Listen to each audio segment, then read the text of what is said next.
any seminar, go to any institute of alcohol studies, and they talk about the disease. And the whole world, we're trying to educate about a knowledge of the disease. And so we teach them the symptoms. These are the signs you look for. Alcoholism is a disease. You know as well as I do, it was defined as such by the AMA in 1955. A disease in general is some malady that manifests itself through a set of symptoms they call a syndrome. So when you see, you remember from the chalk talk, the 16 symptoms or signs of alcoholism, you have the alcoholism syndrome. And anyone in the field, and anyone who has been educated by those in the field, can usually spell out, to a greater or lesser degree, the symptoms of alcoholism. What I'd like to do is talk about the symptoms of good health. Let's talk about the other end, recovery. Recovery. Supposing your parents, you have children, one or more. You have, let's say, a 10-year-old son who loves to ride bikes. He hits a rock, tumbles over the handlebar, and breaks an arm and a leg. You, the parents, take him to treatment. You take him to an emergency room. You're concerned. You want him well, and you take him to the best people that you can get a hold of to get him well. So the doctor and his team of people show up in the emergency room, and they say, put him in our hands. Treating broken bones is our business. You just wait here. And they take the lad away. Oh, maybe an hour and a half, 2 hours later, they come back. Your son's tears are dried. He's wearing a couple of casts, and the doctor sits you down. And in his hand, he's got some pictures. And he said, this is the first picture I'd like to show you. This is what was wrong. And he shows you the break. He shows you where the ligaments were damaged. He shows you perhaps where the muscles were bruised or torn. He shows you what happened, and he shows you the extent of the damage done by that fall. Then he says, this is what we did. And he pulls the next picture out, and he shows you exactly what they did in treatment. Here's where we the bone, we sewed this up, we repaired this, and we put the cast on. Now, please, in the ensuing weeks and months, this is what you, the parents, are to do, and this is what you are to look for. After a certain amount of time, we're going to remove that cast. You'll notice a certain weakness till the muscle gets strengthened again, but within such and such a time, he'll be riding his bike again. That's what I'd like to do this evening with alcoholism. Let's talk a little bit about the disease, alcoholism. What is it? What does it do to the person, man, woman, or child who catches it? What is wrong? When you bring someone into treatment, someone there should educate you as to what's wrong with the patient. We will look at alcoholism. We will look at what it has done to the sick man or woman who has contracted it. Then we will go into what proper treatment is all about and what we should look for at the end of treatment. Simplicity itself, ABC. What is alcoholism? It has been defined as, and I believe it to be, the most complete, horrifying, destructive illness on earth. Of all the terminal illnesses, this is the most terminal. It is complete sickness, body, mind, emotion, and soul, brought about by the compulsive use of beverage alcohol. And it results in total, utter bankruptcy of body and soul. It is complete sickness. Let's see how sick the alcoholic gets. The very first sign of alcoholism is the ingestion of alcohol. Compulsive drinking is the sign of this illness. What results from a man or woman who constantly, over a period of years, drugs his or her brain in an excessive way because he can't help it? What is the result? Coming to a kind of a subconscious realization that he cannot function without it, the alcoholic immediately builds walls to protect his drinking. Do you know why alcoholics lie about their drinking? If an actively practicing alcoholic tells you the truth about his drinking, you're going to tell him to quit, and he knows he can't. And so he will lie to you when he knows that you know he's lying. The degradation of such an act is kind of unnatural for starters. Denial. Denial, either verbal or nonverbal. Most alcoholics live the lie. They try to function in such a way as to convince you they're not drinking when they're drinking. They even attempt to cover up hangovers. They don't want you to know they were drunk last night. What's the result of a constant pouring into one's system this addictive drug that renders the alcoholic addicted to it? Everything. He cannot see what his 2-year-old sees. The alcoholic has failed to grasp the obvious. The whole world is wrong, not him. His boss must be crazy, his wife must be crazy, his children must be crazy. There's a conspiracy of the whole world against him. The denial puts him upside down. Emotion takes over where rationality or intellect should. The alcoholic does not function rationally when it comes to his illness. He is literally upside down. Did you ever hear that marvelous story of the parents who went to West Point to see their son graduate? They were watching the troops pass by in review, and the mother turned to the father and she said, "Henry, isn't that marvelous? There are 4,000 cadets out there, and our little Georgie is the only one in step." Well, when the whole world's out of step with me, I'm out of step. But the alcoholic can't see that. Magnificent story. An American was traveling in Mexico. Somewhere along the line, he broke his watch. He was unable to tell time. And on the way back to Mexico City at the end of the 12th month, he was ready to go back to the States. The bus in which he was riding broke down. But the bus driver said, "It's hot up here. Why don't you walk down to the little village and come back here about 2 o'clock? We'll have the bus ready to go." So they all went down. And each one went his way into the shops and the cantinas and so on. This fellow is just roaming around, and he's watching the sun. That's the way he's kind of keeping tabs on the time. But when the sun passed by the midway point, he was getting a little itchy. But by then it was siesta hour. Everybody was asleep. And he was looking around trying to find the time when he discovered an old peon sleeping in the shadow of his cow. And he awakened the old man, told him what the problem was, and the old man said, "Senor, please do not apologize for waking me up." He said, "You are in my country, you are my guest, it is my privilege to serve you. You wish to know the time."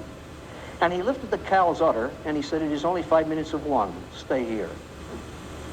A little while later, the fellow's watching the sun go on, and he went back, and he was really embarrassed. The old man's asleep again. He had to awaken him, and with all kinds of apologies. And the old man was irritated. He said, "Senor, you do me a dishonor by apologizing." He said, "It is my privilege to serve you. You simply wish to know the time." And he lifted the cow's udder again. He said, "It is only 20 minutes past 1. He said, "There's no need to go up that hot mountain." The fellow thanked him, went off. Third time he came back, the man sleeping again. He was horribly embarrassed at having to awaken the poor old fellow. Third time, the man's a little angry. He says, "Do not apologize. You wish to know the time." He lifted the cow's udder. He said, "It is 1:45. Time to go up the hill." And the man thanked him profusely. And as he started to leave, he couldn't help it. He had to come back. He said, "I love your country. I love the people. I have learned to appreciate practically all of your traditions, some of which I don't understand. For instance, how do you tell time by lifting up that cow's udder?" The old man said the obvious. He says, "Senor, I lift up the cow's udder so I can see the clock on the church steeple." So obvious. So obvious. And we stand just as amazed. We stand just as amazed at the alcoholic who cannot grasp the obvious. He cannot see that his cirrhosis is a result of his drinking. He cannot see the seriousness of the threat that his life is in the balance and so on. What results from the compulsive use of alcohol? Basically, an alienation from God, from self, and from others.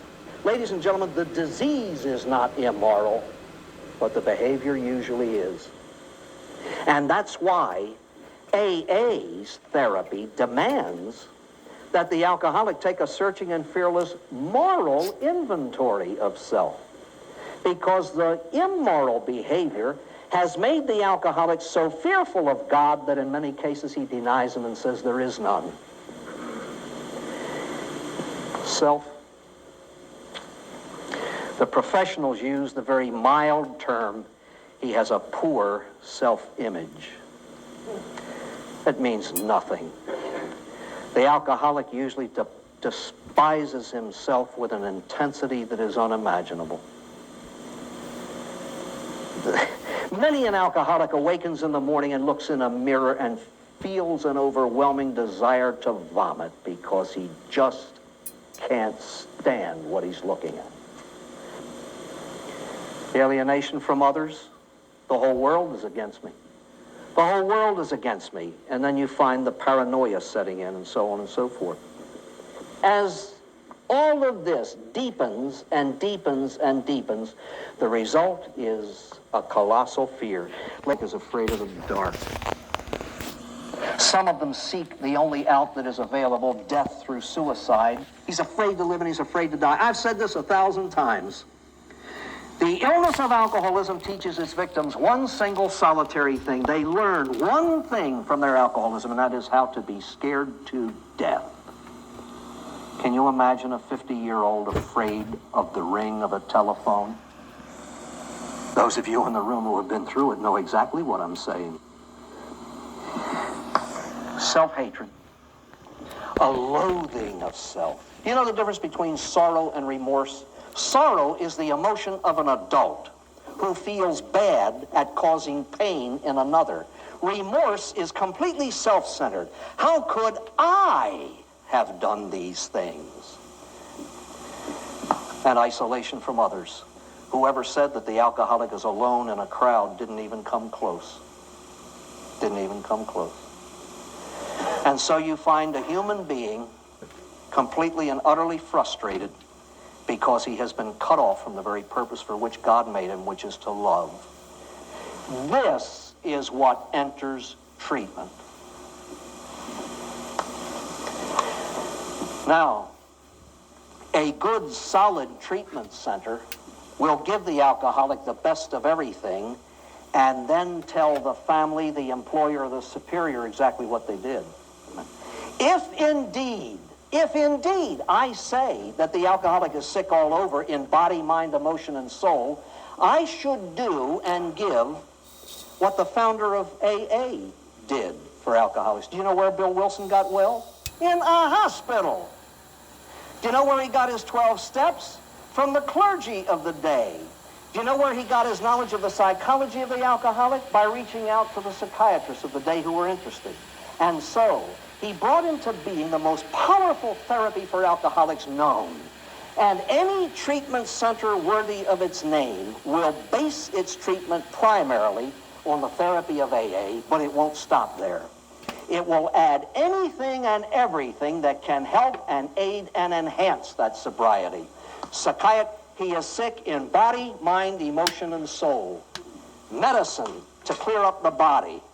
The science of psychiatry for the mind, psychology for the jumbled emotions, and spirituality for the sickness of soul. The ideal treatment center will combine the science of medicine with the art of healing to restore the sick person to health. What is sobriety? What do you look for in a person who is coming home? If alcoholism or inebriety is sickness of body, mind, emotion, and soul brought about through the compulsive use of beverage alcohol, obviously sobriety is its opposite. It's a return to health of body, mind, emotion, and soul brought about primarily through abstinence from alcohol and living a set of principles to live by that will enable him to do this till the end of his life happily, effectively, and productively. The goal of proper treatment should be the best kind of sobriety available on God's good earth. The best. Permanent, serene, happy, effective, and productive sobriety. What do you look for? The opposite of these things. It is so simple it almost knocks you out of the chair when you look at it. The first thing you see in an alcoholic who has gotten well is he is not drinking alcohol. He's not drinking. That's the first thing you see. He's sober. He's sober. And the physical follows. If he gets proper treatment here, he will be evaluated. Most alcoholics suffer horribly from malnutrition, and so we give them good food, pump them full of vitamins, and they begin to physically look different. The bloatedness of the alcoholic comes down. The skinniness of one who hasn't eaten in years builds up. You see clearness of eye and, unaddledness of brain. The drug is no longer there. The alcoholic is no longer drinking. By the way, ladies and gentlemen, before I go on, what I'm going to do is spell out, obviously, the ideal. You may or may not see all of these things in their pristine purity in every alcoholic who comes back within the first year. What I'm saying is, this is the ideal. These are the things you look for if you're looking for the opposite of these things. And if the patient cooperates with all of this treatment, these things will eventually happen. But the first and the biggest thing is he is not drinking. And certain obvious results can be visibly seen. He doesn't drink. Now, the very first step towards really good health is an admission and an acceptance of the fact of his illness. So one of the first things that you see in the beginning of this process of a complete turnabout in personality is a start at the very beginning. I'm not going to do anything about my alcoholism until I admit and accept the fact that I have it. And this is externally noticed in the fact that the alcoholic talks about it. He talks about it. Go into any treatment center and you'll hear them. You'll hear them. Oh, yeah, I had my last drink, such and such, and yeah, we alcoholics, this and that and the other. You hear it in their language. The acceptance is audible. You can hear it. And it deepens as time goes by. And I maintain this.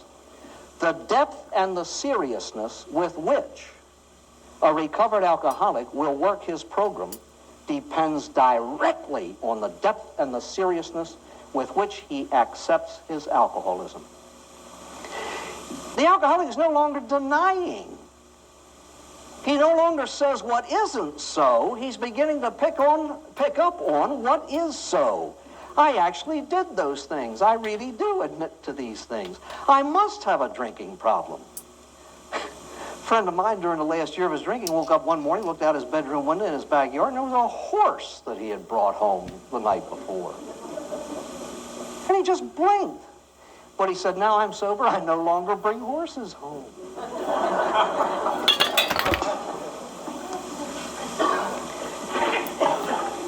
The alcoholic no longer drinks because he acknowledges the fact that he really does have a drinking problem. How does he get out of it?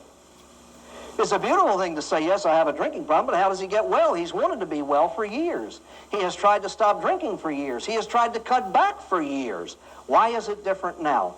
Because he is persuaded to seek help outside of self. Ladies and gentlemen, I am as convinced of this as I am convinced that I'm standing here.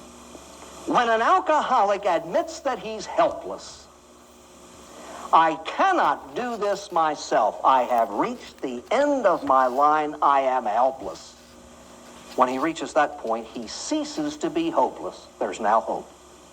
When an alcoholic gives up his own puny fighting and says, I can't do this, now there's hope.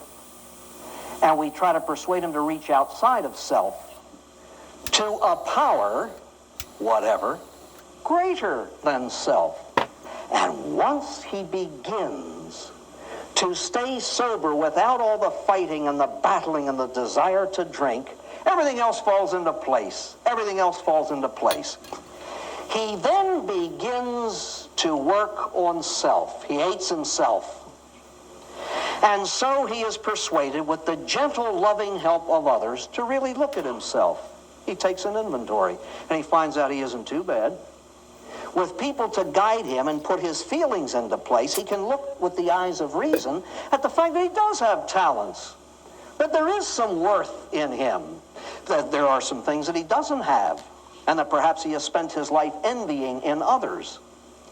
And then he sees those horrible things that alcohol made him do, and he attempts to get rid of them.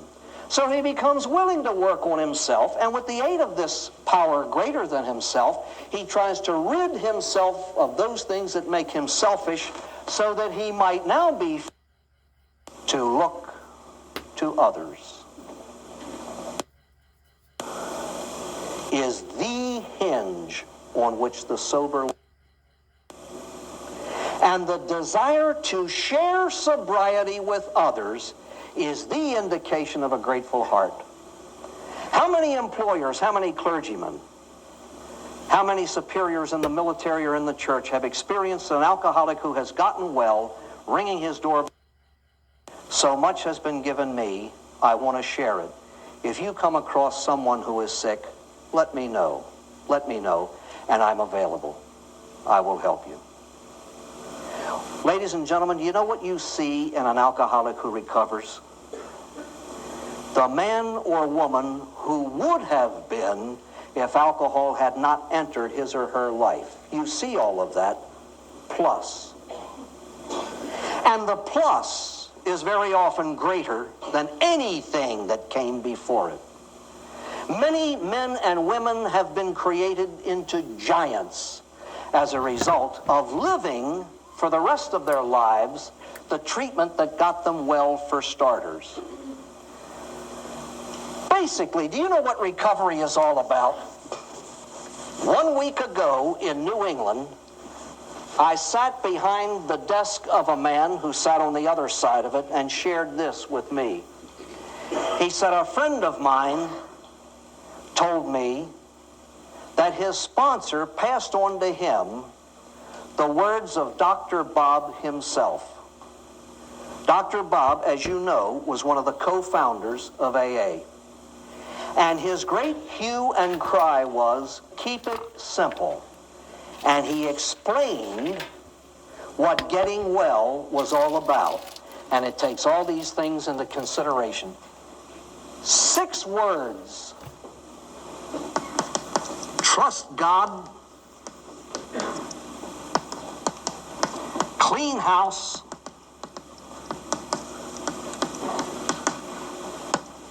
And help others.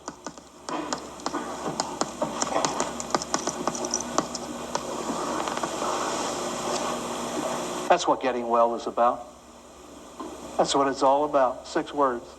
And yet we talk it to death. Trust God, clean house, and help others.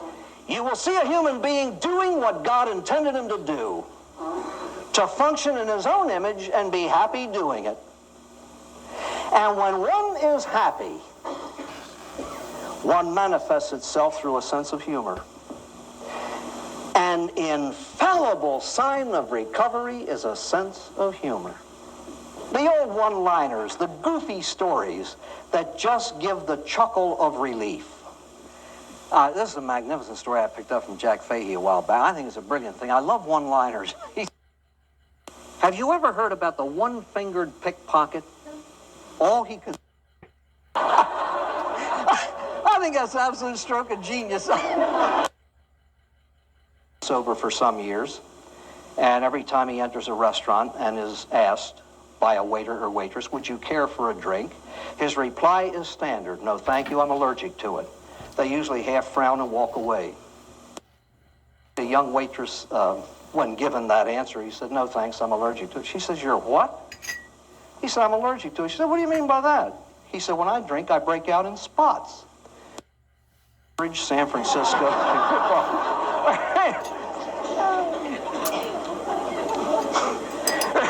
There's another friend of mine, his standard answer, would you care for a drink? He says, I'd care for about 39, but I have to be in Albuquerque and no... And the wife said, why have you come? Ran out of money.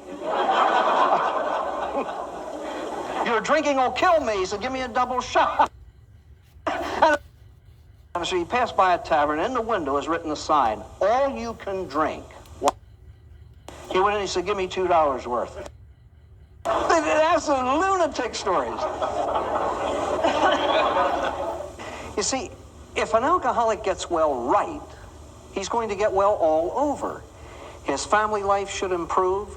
His spiritual life should improve. His social life should improve. He now is invited back into homes where he was previously unwelcome. And he will really resume his place in the community.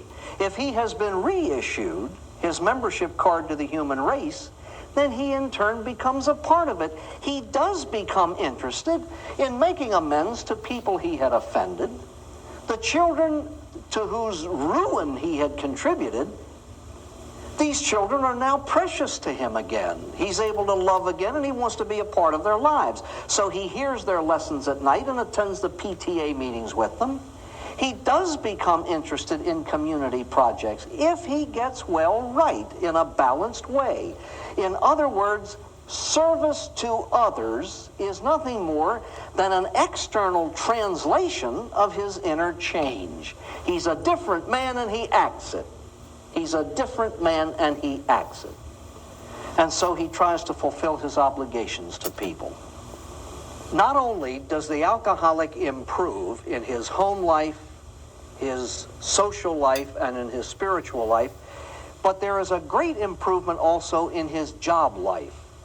I think that any employer will notice in a recovered alcoholic that he now does or is willing to do a day's work for a day's wages. His sobriety is immediately noticed in his productivity. And then many other strange things occur. He's perfectly willing and even grateful to accept a constructive criticism. He becomes willing to admit almost immediately when he makes a mistake. And this is almost unheard of compared to the way he functioned before. But I think that there is an inner satisfaction in the heart and soul of any alcoholic that reflects itself externally. If an alcoholic is truly living his therapy, living it as best he can, it can be said of him is discharged, his present is secure, and all other things being equal, his future is assured. But one thing we have to remember is this, not to expect too much too soon. Time really is of the essence. If it takes years for a man or woman to get as sick as he or she did in body, mind, emotion, and soul, it's going to take a relatively long time to get well. So in one alcoholic, you will see a great deal of improvement in this area and not so much in this, and vice versa in another. But there are certain signs that if you see them, you know that the alcoholic is on his way. And so patience is what is demanded of us. What happens when you get proper treatment and you begin to get well? You find a person who has learned to laugh again because he has learned to love again, because he has learned to live again. And all of this because he's free. Free, free, free, free. The alcoholic is no longer chained. He's free, and you can see it. You don't need any professional to come up and spell these things out.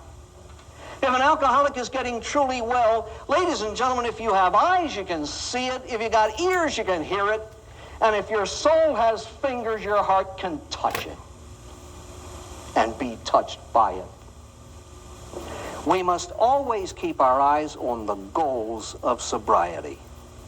And I think it's about time now that we take just as much encouragement from the symptoms of sobriety as we did discouragement from looking at the symptoms of the illness. I'd like to share something with you about me. every week of my life, at least once, I stand in front of people like you. See what I'm looking at now? I really wish that you could be me for a minute and see what my eyes are looking at. Those of you who have recovered and those of you who have helped people recover reflect the same thing.